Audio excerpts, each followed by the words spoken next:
चाचा चमन मोहल्ले के सबसे कंजूस आदमी थे। उनके घर कोई मेहमान चला जाए तो रस्मी गुफ्तगू के बाद पूछते हैं कि चाय तो नहीं पियेंगे, क्योंकि चाय तो बहुत नुकसानदेह है। हाँ, शरबत थोड़ा गर्म है, चलेगा क्या? केक बिस्कुट वाली दुकान भी अंदर पड़ गई है, क्या करूं? समोसे वाले तो अभी तेल गर्म कर रहा है, अभी काफी वक्त लगेगा। आप कहाँ इतनी देर बैठे रहेंगे? अभी काफी वक्त लगेगा, आप कहाँ इतनी देर इंतजार कर बैठेंगे? बेचारा मेहमान यह सुनकर शर्मिंदा हो जाता। एक दिन दोपहर को किसी फकीर ने उसके घर का दरवाजा खटखटाया। चाचा चमन ने दरवाजा खोला। बगैर पूछे कौन है? फकीर ने बोला, बेटा मेहरबानी करो, मुझे कुछ पैसे दे दो, मेरे पास सब्जी है और रोटी खरीद कर खा लूंगा। चाचा चमन ने बोला, जाओ जाओ दफा हो, मेरे पास पैसा नहीं है। कहाँ से ऐसे भिखारी आ जाते हैं मांगने के लिए, खाने से दिल नहीं भरता। चाचा चमन ने बेचारे फकीर को खूब बातें सुनाई। फकीर मायूस हो गया।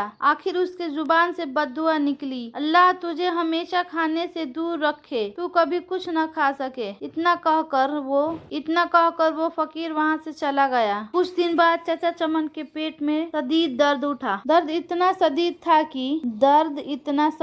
था कि वो दर्द से तड़प उठा। घर वाले उनको हॉस्पिटल ले गए। हॉस्पिटल में चाचा चमन के मुखालिफ टेस्ट हुआ। आखिर पेट दर्द का पता चल गया। डॉक्टर ने हिदायत दी कि 15-20 दिन तक हॉस्पिटल में ही रहना होगा ताकि मुकम्मल इलाज किया जा सके। हॉस्पिटल से जब घर वापस आए तो कमजोरी से निढाल थे। बहुत बुरा हाल था। कोई चीज हजम नहीं हो रही थी। दही भी खाते तो उल्टी हो जाती। डॉक्टर के पास जाते तो वो कहता कि शायद आपने बद परहेजी की है। टेस्ट करवाते तो सब ठीक आता। दवा बाकायदगी से इस्तेमाल करने के बावजूद तबीयत संभालने में नहीं आ रही। रंग पीला पड़ गया था। थोड़ा सा खाने से उल्टी हो जाती। चाचा चमन की रात को की नींद उड़ चुकी थी। उसको मौत का खौफ होने लगा था। चाचा चमन की रातों की नींद उड़ चुकी थी। उसको मौत का खौफ होने लगा था। सोचते सोचते उन्हें नींद आ गई। ख्वाब में देखा कि पुलाव की देग के पास बैठे हैं, वो सब चावल बांट रहा है। सुबह उठकर चाचा चमन ने घर वालों को यह ख्वाब सुनाया तो उन्होंने मशवरा दिया कि गरीबों को खाना खिलाओ। चाचा चमन ने ढेरों बावर्ची को बुलवाया और उससे पूछा कि पुलाव की 10 किलो की देग पर कितना खर्चा आएगा। बावर्ची ने खर्च बताया। चाचा चमन 10 किलो देग पर होने वाले खर्च को सुनकर बड़े ही परेशान हुए। फिर सोचा शायद खैरात करने से मैं ठीक हो जाऊं। एक दोपहर को ये मुश्किल मरहला तय कर ही लिया। मोहल्ले के नौजवानों की मदद से मोहल्लेदारों और गरीब लोगों को खाना खिलाया। चमन चाचा अब काफी